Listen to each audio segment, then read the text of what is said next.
I call the honourable member Jacinda Ardern. Thank you, Mr Speaker. Mr Speaker, I would be very cautious if I was the member opposite about using the word proud in relation to this government's record, and in particular stepping into the fray of listing a group of achievements and groups that should be feeling pleased with the contribution that this government has made to their area. And it was a couple that I just jotted down. I couldn't even grab all of them as the member spoke. But to list small business as somehow being a group that should feel grateful for the presence of this government, Mr Speaker, seems farcical to me.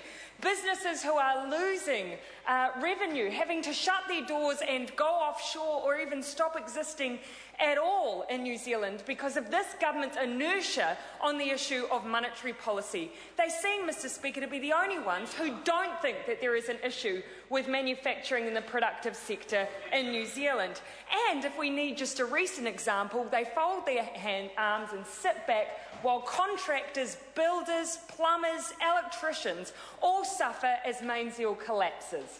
All suffer, and they have no response on that side of the house to that situation. Second group that's meant to feel grateful and proud for that government's list of achievements, apparently, are young people. Yes, Mr Speaker, that would be the same group of people who are experiencing 30% unemployment for 15 to 19-year-olds, and yet the Minister of Youth Affairs had nothing to say on that matter. They should all feel pleased that Youth Parliament's coming to town and that 120 young people will have the privileged position of sitting in this place, but what of the 30% of young people, Mr Speaker, who can't even get a job right now? Well, I hope that the young people who come here for Youth Parliament do a better job of speaking on behalf of young people than that Youth Minister's first contribution to this House. And secondly, we're all meant to feel grateful for the government's welfare reforms. Well, I've got a bit more to say on that. But if the Minister of Youth Affairs thinks that we should ask young people about their views on policy, why don't we ask the people who are on government support right now what they think of the welfare reforms and how they are assisting them into work? And I've got a bit more to say on that, Mr Goldsmith, because I think we'll find that welfare reforms are that entitle alone. They do nothing to help those people who are desperately looking for work. Mr Speaker, the Prime Minister's statement in the first session of this House demonstrated that we have a Prime Minister who is willing to allow his government to recline while we move into decline. We've gone from worse than what we had previously, which was almost a stand back and wait option, to actually almost taking a neutral position on some things and almost a dangerous interventionist approach on others. Now, it might have sounded harmless when it came out of the Prime Minister's mouth because it almost looked like a comedy routine. But underneath it all, whilst he makes jokes, people like young people, the unemployed, children, Māori, Pacifica, are all suffering. And as Grant Robertson pointed out, these are the people who represent our future, the taxpayers who will be paying for my retirement. I care about this issue deeply, not just morally, but fiscally. Now, Mr Speaker, let me show you how this hands-off approach is hurting us. 270,000 children living in poverty. Now, you can argue, of course, that we've always had a degree of poverty, child poverty in New Zealand. That is true. But we've moved from 15% of children living in material deprivation to 21%, Mr Speaker. Our social mobility is declining, and what do I mean by that? The ability of a child to grow up in a state house and become a Prime Minister is lessening.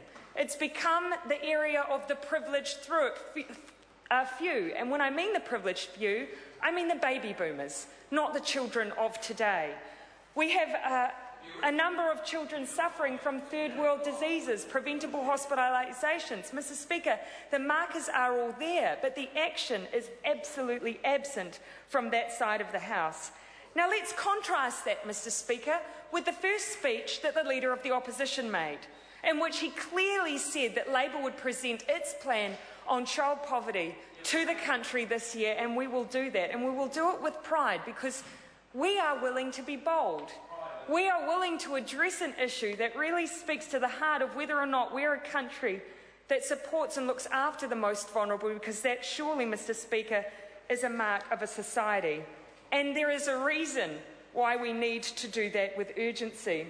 I read an article in Ideologue magazine recently, where the writer said, if the issue of income disparity isn't addressed in the next few years, our children will inherit a world of ballooning debt, increasing social welfare costs, high unemployment and rioting youth. Don't believe it couldn't happen here. And yet, Mr. Speaker, let's contrast that then with what Mr. Key said on child poverty. Well, virtually nothing. In fact, whenever this government is challenged on the issue of child poverty, they respond by referring to their Ministerial Committee on Poverty. Well, I took a look recently on what progress that committee that meets quarterly has done. I could summarise by saying absolutely nothing. If I'm more generous, I could say that they've produced a few aid memoirs, one of which is from the Ministry of Social Development, which lists its projects which are focused on alleviating poverty. And what might those projects be? One was listed as the white paper on vulnerable children, which I can tell you, having read cover to cover, does absolutely nothing on child poverty. Yes, it addresses some of the issues around identifying vulnerable children who have been abused, but it does nothing to address child poverty. Number two project that the MSD listed was its welfare reforms.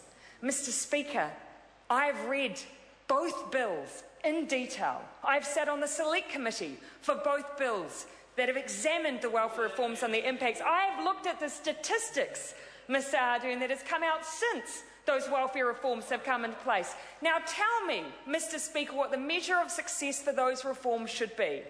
What would the measure of success be? Perhaps more people moving into work. Well, on that measure, they're an epic fail. Last quarter, there was an increase in youth unemployment in every single region bar one. Every single region, and that is with that government's first round of welfare reforms. What about the invalid's benefit? It's gone up. Sickness benefit, that's gone up too. DPB, that's also gone up, Mr. Speaker, and that was a special interest of the Minister. She focused on increasing work obligations. And yet we've seen a decrease of people in the DPB and part-time work and an increase in DPB take-up. Epic fail. What has the Minister also done as part of her welfare reforms? Well, apart from asking people to prove more often that they're looking for work, she's increased her use of sanctions. In fact, sanctions under this government have almost tripled on families with children. And across that time, has that improved the situation? Well, as I've said, every single benefit, bar the unemployment benefit, in recent times has gone up. So I would call it a fail, Mr. Speaker, particularly when the unemployment benefit has always been the easiest one to move people in and out, and the others have always been the hardest. This government, on every measure that you could pick, has failed on welfare, and yet they pride themselves on somehow being different and better than Labor, and yet we are the ones that get welfare numbers far below this government, and we did it without harming children nearly to the extent that this government must be held to account to. Mr. Speaker, welfare reform should be about work first, and by that I mean creating it. I just received a letter today from a man who's applied for 360 jobs, Minister Smith, 360 jobs. Our starting point on this side of the House will always be that people want to work. It's up to that government to get its house in order and do its bit by making sure that the jobs are there. Instead, what do we have? Some of the highest unemployment we've seen in recent times and jobless figures that we should all be ashamed of. And yet that government sits and waits and reclines while we decline, Mr. Speaker. Not on this side of the House. We have a plan for employment. We have a plan for wealth. We have a plan for poverty. And over the next year and 2 years, Mr. Speaker, we'll continue to prove to that government, but also to the people of New Zealand, that this is a party of hope rather than that side of the House, which is a party of desperation. Mr. Speaker. I call the